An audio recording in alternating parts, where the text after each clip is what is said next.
ఇవేం కాయలు మీకైనా తెలిస్తే కమెంట్ చేసేయండి. లాస్ట్ షాట్ లో నేను ద్వారకా తిరుమల వెళ్ళి మంచిగా దర్శనం చేసుకుని వచ్చానని చెప్పి పెట్టాను. అది ఎవరైనా చూడకపోతే కింద పెడతాను, వెళ్ళి చూసేసేయండి. సో ద్వారకా తిరుమల దర్శనం అయి వచ్చిన తర్వాత లంచ్ కోసం అని చెప్పి మధ్యలో ఆగాము. ఇక్కడైతే ఫుడ్ సోసోగా ఉంది.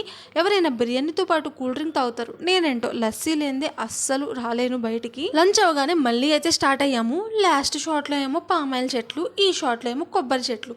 ఇది వచ్చేసి రాజమండ్రి అనమాట. ఎంతైనా గోదావరి జిల్లాలు భలే అందంగా ఉన్నాయి. ఇప్పుడు ఏ టెంపుల్కి వెళ్తున్నాము చెప్పేస్తాను, బట్ దానికన్నా ముందు ప్లీజ్ ఛానల్కి వ్యూస్ వస్తున్నాయి, లైక్స్ కూడా వస్తున్నాయి, సబ్స్క్రైబ్ మాత్రం చేసుకోకుండా వెళ్ళిపోతున్నారు. ఇది అన్యాయం కదా. ప్లీజ్ సబ్స్క్రైబ్ చేసుకోకపోతే సబ్స్క్రైబ్ చేసుకుని చూడండి. ఇంకోండి, మేమైతే గుడికి రీచ్ అయిపోయాము. నేను చెప్పకముందే మీరు ఇది ఏం గుడి అనేది కామెంట్ చేసి చెప్పేసేయండి తెలిస్తే. ఇంకోండి వచ్చేసాము. మేమైతే అన్నవరం సత్యనారాయణ స్వామి దర్శనానికి అయితే వచ్చాము. ఇది కూడా నేను ఫస్ట్ టైమే చూస్తున్నాను. దర్శనానికి వెళ్ళి చక్కగా దర్శనం చేసుకుని అయితే మళ్ళీ రిటర్న్ అయిపోతున్నాము. దర్శనం బాగా జరిగింది. అన్నవరం సత్యనారాయణ స్వామి ప్రసాదం ఎంతమందికి ఇష్టం కమెంట్ చేసేయండి. మేము కూడా తీసుకుని ఒక్కొక్కరు ఒక్కొక్క ప్యాకెట్ అయితే తినేసాము. అంత బాగుంటుంది ఈ ప్రసాదం. రిటర్న్ వస్తుంటే చూసాము, రోడ్డుకి 2 సైడ్లా కూడా సీతాఫలకాయలు అయితే బాగా పెట్టారు.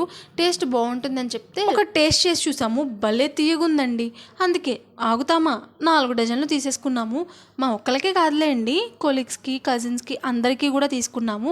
ఇంకా ఉండలేక అక్కడే ఒక కాయ కూడా తినేసాను. భలే టేస్టీగా ఉందండి. ఎంతైనా గోదావరి జిల్లాలు భలే ఉన్నాయండి. In and out. వెళ్తూ వెళ్తూ సబ్స్క్రైబ్ చేసుకోండి.